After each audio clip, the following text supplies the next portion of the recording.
Well, U.S. authorities have found explosive devices in the car of the man who tried to assassinate Donald Trump.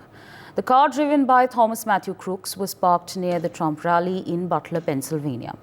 There were also bomb-making materials found at his home. Investigators believe that the firearm Crooks used had been purchased by Crooks' father at least 6 months ago.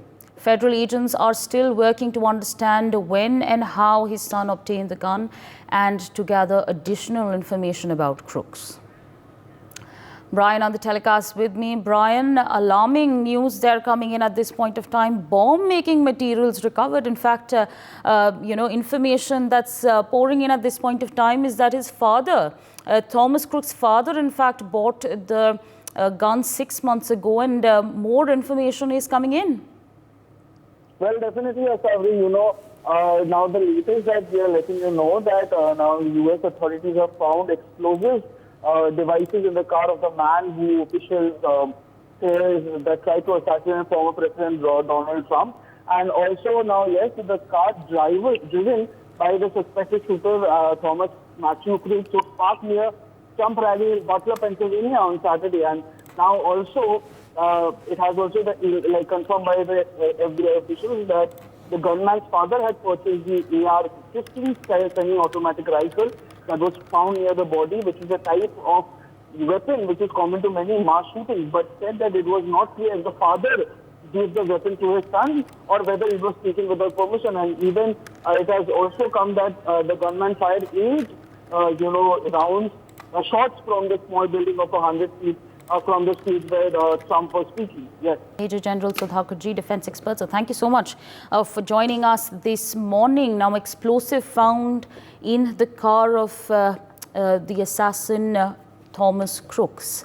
There were hundreds, if not thousands, of supporters who had gathered in Butler, Pennsylvania. That's a major security lapse. How do you view these alarming revelations, and how do you then see all of this? Do you think this could have perhaps been a collusive attack? Asavri, good morning. Thank you for getting me to your show on Phone Up. And with regard to the question which you have asked me, my personal take is that it's a wake-up call for United States of America as a superpower. I think all red lines have been crossed. There is no denying the fact. There is a huge, collusive kind of effort from multiple stakeholders who are inimical to the interest of America. And personally speaking, the world order continues to retain its faith and hope and existential as long as possible of a superpower, at least who can ensure some degree of sanity, some degree of rules-based international order, although it is non-existent at many of the places. However, such kind of discoveries and findings are very alarming. It goes without saying that there are multiple stakeholders and parties who are involved in this collusive act. Otherwise, it is just not possible. So therefore, the security architecture, internal security that I am talking about, or the homeland security of architecture USA, needs to be much to be desired. So in my personal opinion, they may be, beating their chest and boasting of their capability, but I think time has come. They need to look within and stop lecturing others and put their house in order. That is one. And second thing I wish to highlight is that to large an extent, no matter what feeling and impression we have about Donald Trump, yes, we all know that he's a straightforward guy. He is a very blunt and upfront person. Today, it is unfortunate that America cannot produce people or rising leadership of a younger profile. It is very unfortunate they are basing counting the status of their country, growth of the country on very elderly people. It is unfortunate. But the fact of the matter is that he perhaps is the best bet. I have gone around America to a large number of provinces. Many people feel that there is nobody better than Donald Trump. And he is the only person who has coined an acronym, the concept of America First. Why has he done it is, perhaps to my understanding, he is very pragmatic, he is a realist, He has understood where America stands today.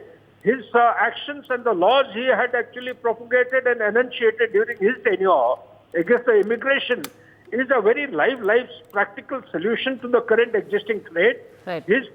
The China having penetrated into American way of life very deeply, he had understood where all and what all measures America can take to isolate China effectively, given the fact that the national security strategy of USA 2022 has brought it out in black and white that China is enemy number one.